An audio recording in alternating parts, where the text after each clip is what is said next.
Amiante de Sébastien Dulude aux éditions La Peuplade.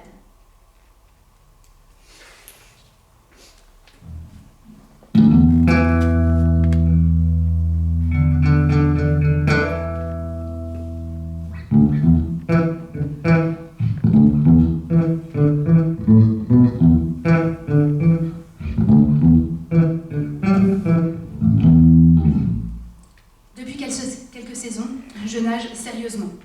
Je veux dire furieusement. J'ai trouvé dans la piscine du club de natation de l'école, les solstices, un lieu où m'étrangler, m'anéantir sous l'effort. La dépense physique demeure secondaire à la rigueur de la technique, qui m'importe davantage. Je nage un crawl inspiré. Coup de haut à la sortie de l'eau, apex des doigts qui frôlent la surface tandis que je ramène mon avant-bras loin au-devant de ma tête. De longs S sous mon corps pour embrasser le plus de tirants. Mes pieds en hélice produisent une écume modérée mais vigoureuse.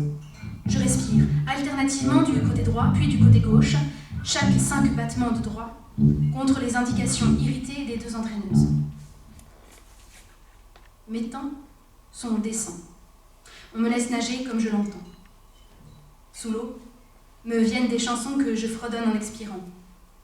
Les autres nageurs du club se plaignent. « Tu chantes sous l'eau !» Comme un bip-bip des montres. Ça vient de partout. Ça se propage dans les quelques 1500 mètres cubes d'eau. Ça les met en colère, alors je continue. Indiscernable. Impossible qu'on sache qu'il s'agit de moi.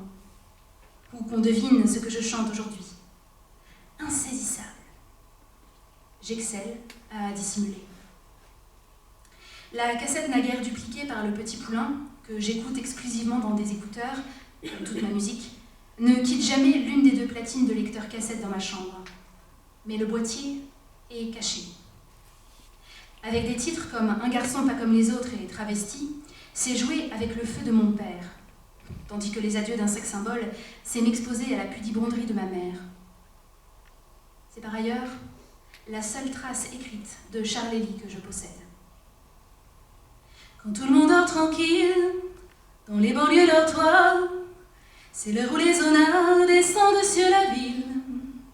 Qu'est-ce qui viole les filles, le soir dans les parkings, qui met le feu au building, c'est toujours les zonards. Alors, c'est la panique sur les boulevards, quand on arrive en ville. 5 mesures, fonçant, phase. Mon corps entier intègre et s'offre sous ma chape de pulse, congrue avec le tempo de la chanson. Culbute parfaite au bout du couloir, mes pieds le propulsent en sens inverse. Hélice, battement, expiration, pulsation, inspiration. Quand on arrive en ville, tout le monde change de trottoir. On n'a pas l'air viril, mais on fait peur à voir. Des gars qui se maquillent, ça fait rire les passants. Mais quand ils voient du sang sur nos lames de rasoir, ça fait comme l'éclair dans le brouillard. 75 longueurs de 25 mètres en 25 minutes. 15 blocs de 5 longueurs pour 1875 mètres. Les phases se construisent désormais aisément dans mon esprit. 5 phases pour une pyramide. Après 5 entraînements, 5 pyramides font un parc. Je m'entraîne le dimanche matin, mardi midi et jeudi soir. Puis dimanche matin, mercredi, parc.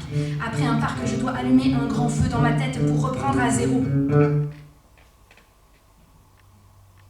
La piscine est entièrement vitrée. Et le soleil coule des fenêtres pour peindre du feu sur le miroir de l'eau et plonger ses mains ambrées jusqu'au fond du grand bassin. Le cinéma orange de l'aube me calme et me stimule tout à la fois. Je ne regarde rien d'autre que droit devant, sans crochet, et mes lignes sont impitoyablement droites. La mécanique de ma nage ne gaspille aucune énergie. Tout mon être est occupé à bouillir. Ici me rend violent de mépris. Ici, on me norme parfois Sissi Dubois, Siffluex, Stitfi. On me soupçonne de chanter sous l'eau. Ça fait comme un éclair dans le brouillard. Je voudrais me teindre les cheveux en orange. Je voudrais avoir un peu de barbe pour la raser et me couper, faire apparaître des éclairs écarlates sur mon visage. Je voudrais qu'on ne me connaisse pas le sexe que je porte à la fourche de mes cuisses minces mais fermes. J'aimerais porter de longs bas noirs, de longs gants noirs, du cuir, des chaînes, de la dentelle, des perles, mi-boum, mi-bijoux. Le jour on est tranquille, on passe incognito. Le soir on change de peau et on frappe au hasard. J'aimerais vitesse sophistiquée et violente, zonard insaisissable, plus dangereux qu'un cancer pour cette ville.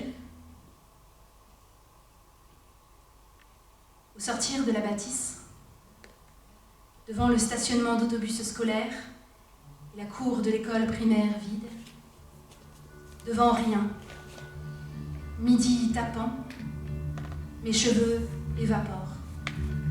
Il fait toutes les météos en même temps. Soleil, vent brûlant, vapeur. Le ciel se tord.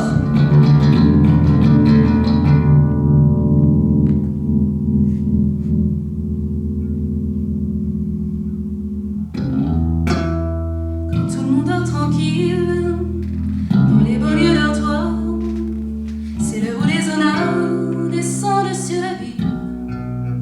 En agissant mobile, ça vous paraît bizarre. C'est peut-être qu'on est débile, c'est peut-être par désespoir. Du moins, c'est ce que disent les journaux du soir. Quand on arrive en ville,